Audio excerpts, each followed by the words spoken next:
our chief lunchers, distinguished ladies and gentlemen.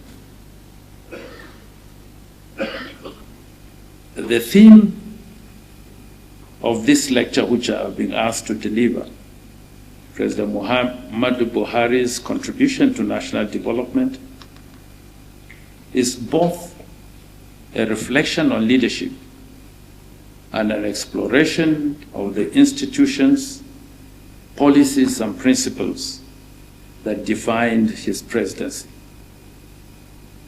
While we are gathered to present Garba Shehu's According to the President, this lecture does not adopt that book's title, but rather complements it by situating the administration's advancement agenda within the broader architecture of governance and reform. Let me begin with a moment that shaped the trajectory of the 2015 Buhari presidential campaign. In the lead-up to the 2015 general elections, a small but consequential meeting was held to discuss key appointments into the emerging structure of the Buhari presidential campaign. It was at that meeting that Garba Shehu's name was tabled as a prospective director of media and publicity.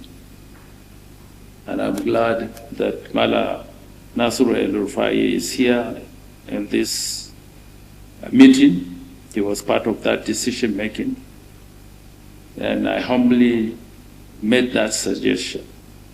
And that suggestion gave birth to the appointment of Mala Garba Shehu as the Director of Media and Publicity. The decision was based on merit. He brought a long-established reputation in political communication, editorial leadership, and public engagement.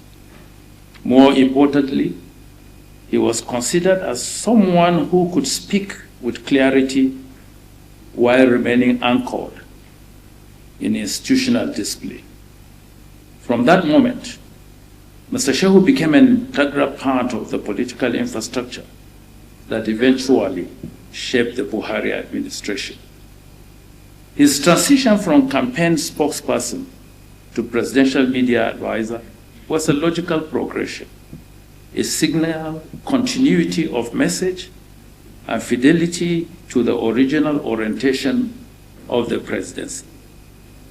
And arguably, President Buhari's public life was marked not just by official positions, but by a strong connection with many Nigerians. His reputation for integrity, as attested to by General Gawan, who was his boss, discipline, and national commitment earned him lasting support, especially in the northern parts of the country and later the south, and gave him that nickname of Say My Gaskiya. This support was built on earned social trust rather than political expediency, and it gave his administration the room to pursue difficult reforms in areas like security and the economy with a degree of public backing that was unusual in Nigerian political history.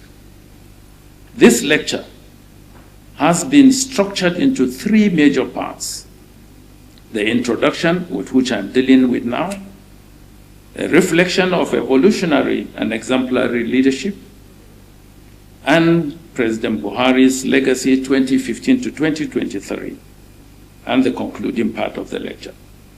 Let me start with the first segment.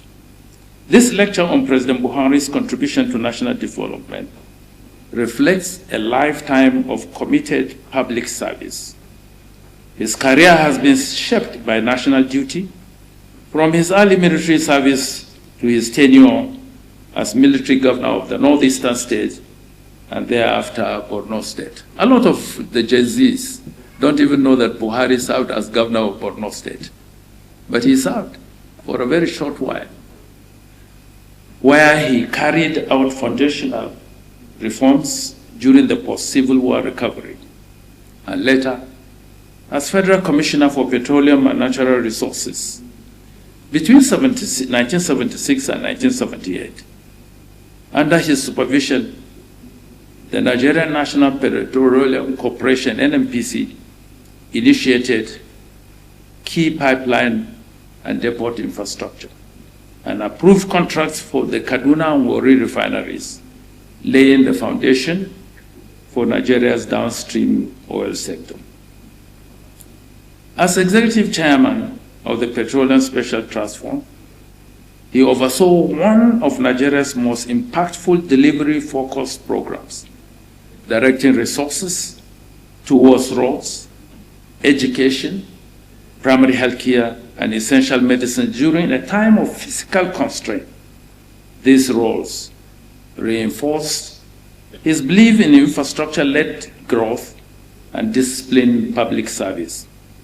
His service as Nigeria's head of state and decades after as democratically elected president provided continuity to his earlier reformist instincts. In his dual role as president and minister of petroleum resources, he supervised major energy sector reforms, culminating in the passage of the Petroleum Industry Act of 2021. He also advanced gas infrastructure through flagship projects such as the Ajakuta-Kaduna-Kano pipeline and the Nigeria-Morocco gas pipeline under his decade of gas strategy. Beyond formal office, he chaired the Board of Trustees of the Katsina State Development Foundation in Gidauniyan, Jihar Katsina, for nearly 2 decades, focusing on grassroots advancement and empowerment. These sectoral contributions in energy, infrastructure, health, and education reflect a consistent commitment to Nigerians' advancement priorities, provide context for understanding the values and the logic that later shaped his presidency. Before turning to that presidency, it is important to recognize the former president's role in reshaping Nigeria's political trajectory. In early 2013,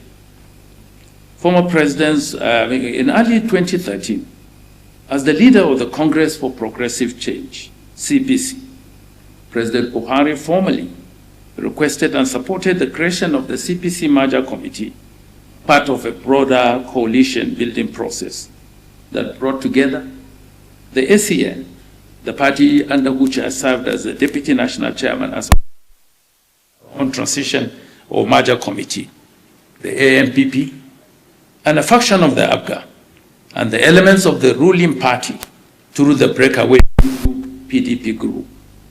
His endorsement and participation, along with other party leaders, such as the President Bola Ahmed Tinubu and Senator Ali Modu Sharif, who was the chairman of the Board of Trustees of the ANPP, lent credence and credibility and direction to the merger, helping to unify disparate parties' factions under the banner of the All Progressive Congress. That coalition building paved the way for the first democratic defeat of an incumbent ruling party in Nigeria's history. President Buhari's integrity, national stature, and disciplined messaging were central to that breakthrough. Not only that, for us in the ACN, I do not intend to stir any controversy, but I will make bold to state this, that the merger in 2013 was midwife to present a Buhari or create a Buhari presidency. Because we looked at the statistics of the votes that were coming to the table. In the 2003 election against Obasanjo, Buhari raked in 2.7 million votes. In the 2007 election with Shehu Yarabuda, 2012, the 12.7 million votes. In 2007, after the PDP unleashed its machinery, it came to 6.6 million votes against Yar'Adua. In 2011, it went back to 12.2 million votes. And when we were conceptualizing the merger, we said, what will give us a head start? And obviously, it was in the back of our consciousness that a merger with the CPC, though the CPC at that time had only one state, the ACN had 6 states, the AMPP had 3 states. But when you sum out the total votes that gave us the presidency in 2015, the aggregate of the total votes were 15.4 million votes. So basically, what we brought to the table, the other parties that were in the merger, in addition to Buhari's 12.2 million votes, were 3.2 million votes. I do not intend to stir any controversy, but I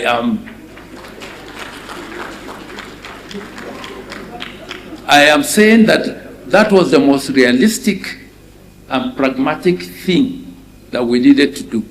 I was the deputy national chairman of the ACN then. So I anchored the transition. My colleagues in the ACN are here. Fahimi is here.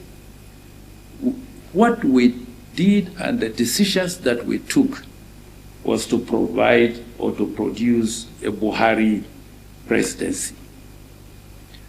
Buhari formally requested, after his endorsement assisted in that. No account of Buhari's President Buhari's tenure would be complete without acknowledging the extended periods he spent on medical leave. These moments were politically delicate, were also telling of his leadership, philosophy, and personality.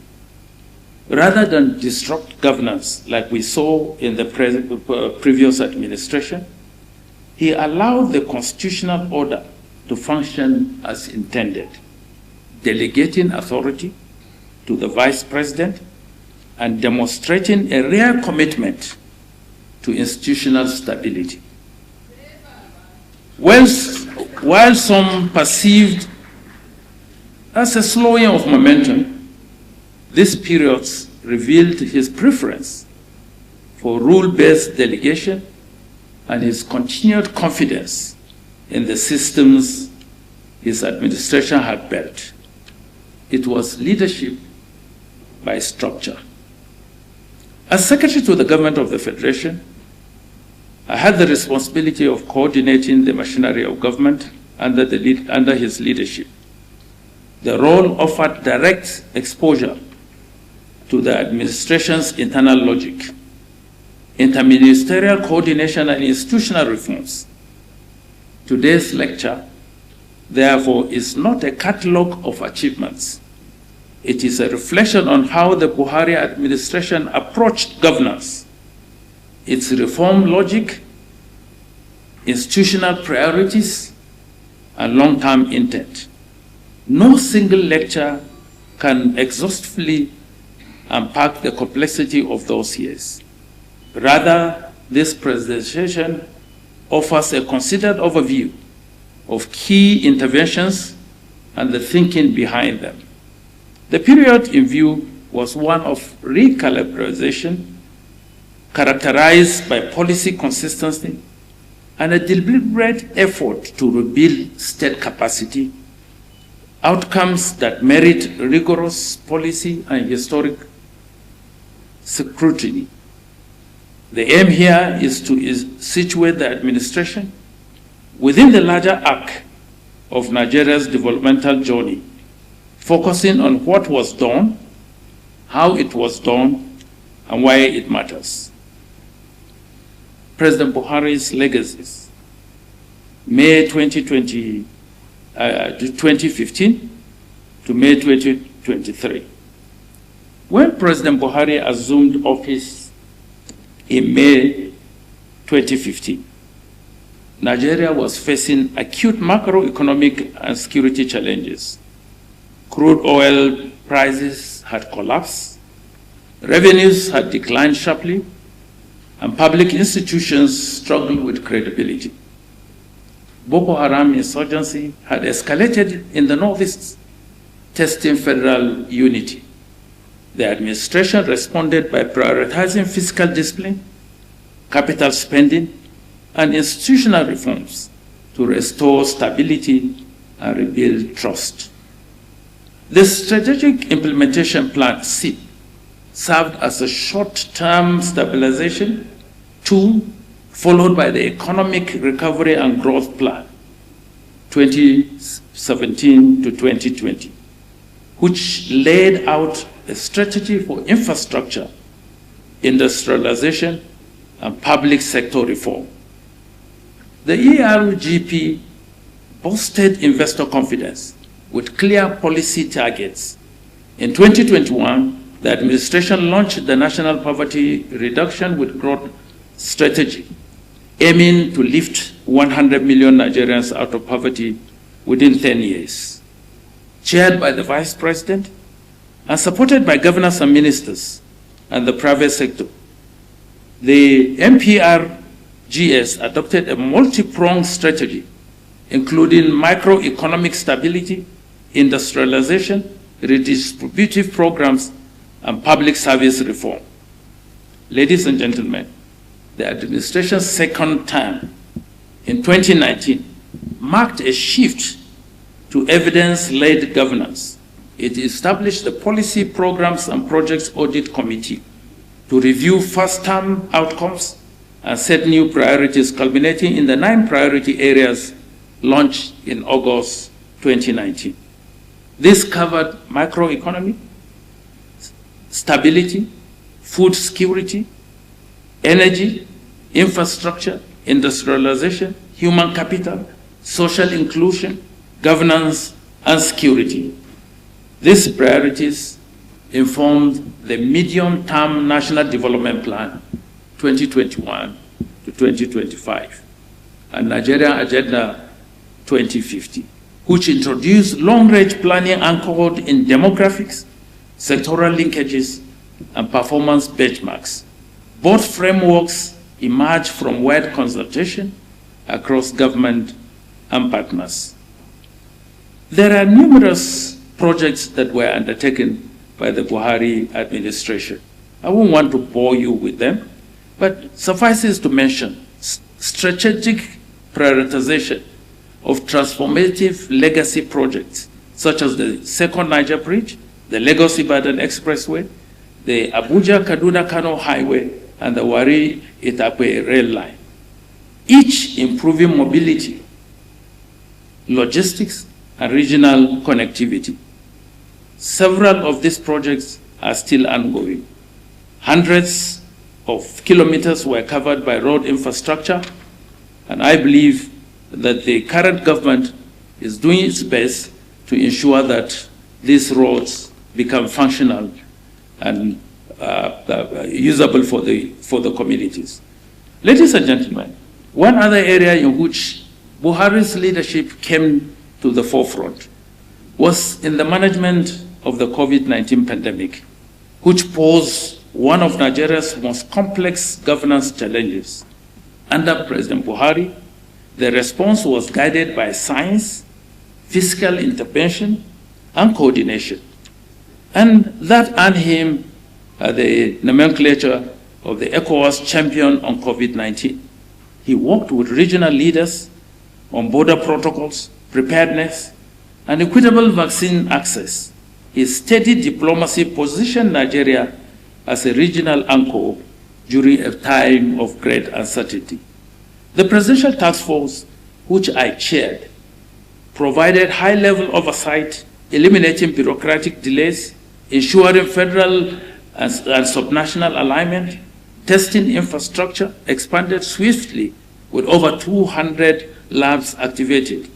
The NCDC led on surveillance and diagnostics, supported by real-time data and public health communication that maintained citizen trust. I can say with every degree of certainty that in the course of the over 1 year that I chaired the national response on COVID-19, we had unfettered access to President Buhari. We had political support that we needed. I remember one of the days when I went and briefed him, and I told him that I was shutting down the country. He gazed at me strangely, as if, where did you get that power from? I said, it's delegated authority, sir. When you appointed me as chairman of the COVID-19 response team, which had a multi-level approach, you gave us the power. We've discussed everything. The Minister of Aviation has spoken to the aviation authorities for the necessary NOTAPS rules to go out. The Minister of Health has done his bit, and for that reason we have taken a decision to shut down the country. He said, have you thought about security? I said, yes, I've met with the security officials, I've met with the Chief of Army Staff, with the retinue of different officers, and we factored that. Because the shutting down was not only across our borders, we were also shutting down within the country. And he was concerned about the daily earnings of our people. So he wanted clarity of what we intended to do. And we gave him that clarity. And for that reason, he decided that we should go ahead. And we did it. And to the glory of God, we have done so well with our response, to the extent that several countries have copied it, and they still copy it. And we have received accolades from international organizations like the World Health Organization, the United Nations, as Nigeria's response being one of the best globally. So I think it is part of the leadership that he provided that gave us that. Social interventions included cash transfers. Over 1 million vulnerable households. We trained digital workers, targeted SMEs with relief, COVID mobilized. It was multi-sectoral and multi-level in terms of the work that we did. Under President Buhari, institutionally, the administration pursued reforms through executive orders and legislative action. Executive orders 13 and 14 introduced performance contracting and institutionalized the presidential transition process. The latter stands out as a pioneering move. It repositioned transitions from ceremonial handovers to structured rule-based processes that reinforce national stability and continuity in governance. In doing so, it created a new standard of transition that has outlived his office, but still remains as an instrument of shared goals and institutional trust. Major legislative milestones include the Petroleum Industrial Act and 4 finance acts aligning fiscal policy with economic strategy. The Presidential Enabling Business Environment Council oversaw over 100 reforms that improved Nigeria's ease of doing business rankings. In the digital economy, broadband coverage expanded to nearly all the local governments under President Buhari, while the National Digital Policy and Strategy provided a coherent framework. The NIM-SIM integration strengthened identity systems and local content policies. Under President Buhari, Nigeria experienced an unprecedented surge in military modernization, with asset acquisition reaching its peak across armed forces. In April of 2018, he approved $1 billion intervention for military equipment. And by 2022, the defense budget had grown to 1.2 trillion, with significant capital directed toward modern platforms and logistics. This represented the most intense military pillar since the return to democracy, reflecting an urgent response to security challenges and a disciplined strategy for operational renewal. Education did not suffer. Let me come to an area where I believe history will judge President Buhari well. Nigeria's foreign policy under President Buhari combined pragmatic diplomacy with a clear ambition to reassert the country's leadership across Africa and on the global stage. His tenure saw strategic appointments that elevated Nigeria's visibility in multilateral institutions. Most notably, Nigeria successfully led a re-election campaign for Dr. Akinwumi Adesina as president of the African Development Bank, despite international headwinds and a contested review process. Under his leadership, Akinwumi's leadership for 10 years, the bank's authorized capital expanded from 93 billion to 318 billion, directly impacting 565 million lives through transformative investments in infrastructure, energy, and food systems. In 2015, Professor Bernard Orama assumed office as president of the Afro-Exim Bank under President Buhari's leadership, growing the bank's portfolio from under 5 billion to over 37 billion by 2024, and strengthening Africa's trade finance architecture. Amina J. Mohammed, who served as Minister of Environment under President Buhari, was appointed United Nations Deputy Secretary General in 2017 and reappointed in 2022, advancing Nigeria's global standing in development and climate diplomacy. The assertive posture continued with the election of Ambassador Tijani Muhammad Made as President of the 74th United Nations General Assembly in 2019, the first Nigerian to hold that role since Joseph Garba in a period of over 30 years. We never went back there until Nigeria gave the maximum support that Bade required to be able to assume that office. In 2021, Dr. Ngozi Okonjo-Iweala became the first African and the first woman to lead the World Trade Organization. Her tenure had been defined by institutional reform and renewed confidence, and underscored by her early reappointment in November 2024. The world was not to wait. They were eager to get her reappointed. They appointed her way ahead of time. Her tenure is supposed to elapse I think in September of this year. Beyond these high-level appointments, Nigeria deepened multilateral agreements with ECOWAS, the AU, and the UN, while forging bilateral partnerships to strengthen infrastructure financing, technology transfer, and regional trade. Under Buhari's leadership, Nigeria's diplomacy became more deliberate, reinforcing the country's role as a continental power and a credible actor in global affairs. In the same vein, he went ahead before leaving office to sign and ratify the African Continental Free Trade Zone Agreement. The Buhari administration imprint lies not only in reforms it pursued, but in systems it established to deliver and sustain impact. Sectoral efforts in nutrition and several other fields of endeavor were undertaken. In the area of tax reform, Buhari instituted a tax before he left office. As a matter of fact, the expansion that is being done under the Tinubu administration is quite commendable. And he has now consolidated by the new laws that have been signed to strengthen coordination across federal and state levels, aimed at improving efficiency, reducing evasion, and advancing fiscal sustainability.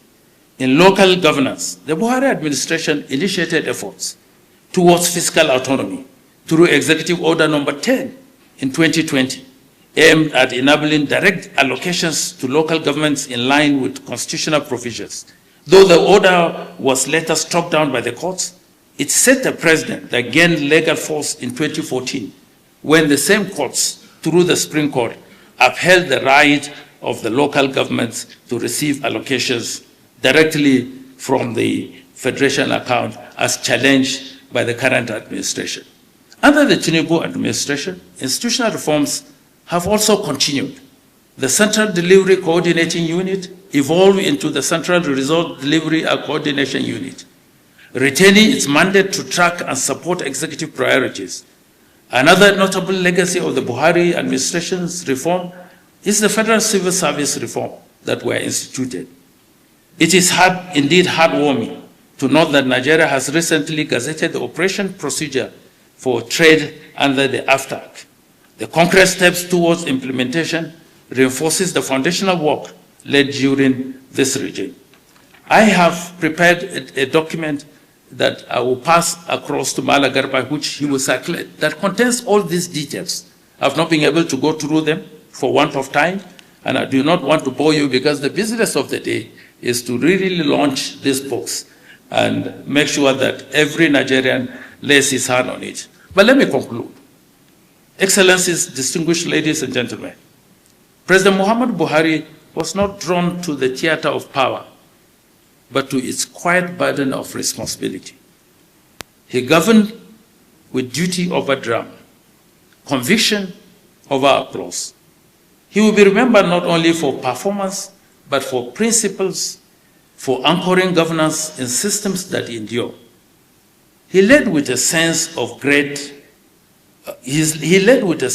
time greater than his tenure, knowing that national progress is not a sprint, nor a solitary marathon, but a relay across generations. Each administration inherits unfinished work and must carry it forward with clarity and conviction. In this sense, Buhari's leadership was not about finality, but about setting things in motion, reforms that could outlast him, institutions that could withstand political tides, and a temperament that reminded the state of its contribution to its citizens. The book, according to President, offers us not a portrait of power, but a vantage point into how a man entrusted with the weight of a nation bore it with measured intent. It is a record of words, yes, but beneath those words lie choices, silences, struggles, and an enduring faith in Nigeria's promise.